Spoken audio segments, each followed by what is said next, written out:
Centro de Recursos para el Aprendizaje Autónomo de Lenguas. Micral, tu espacio personalizado.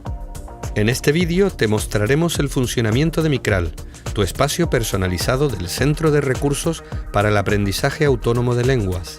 Solo las personas que pertenecen a la comunidad universitaria podrán acceder a este servicio. Para acceder a tu espacio Micral, tienes que hacer clic en el botón que encontrarás en la parte superior derecha del portal. El sistema te pedirá que te registres con tu DNI o pasaporte y contraseña institucional.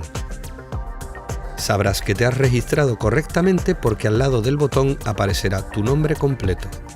Una vez te hayas registrado en Micral, el portal te permitirá consultar fácil y rápidamente aquellos recursos que hayas consultado, que hayas marcado como favoritos o que hayas recomendado a la comunidad CRAL.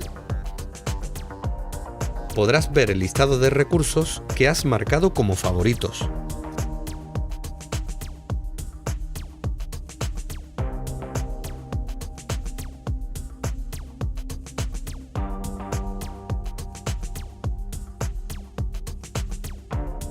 Aquellos recursos que has consultado habiéndote registrado en Micral.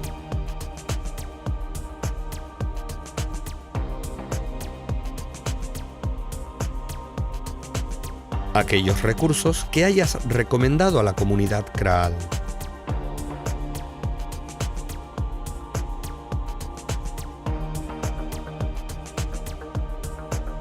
La opción más cómoda para marcar un recurso como favorito en Micral o para recomendarla a la comunidad es acceder a su registro completo.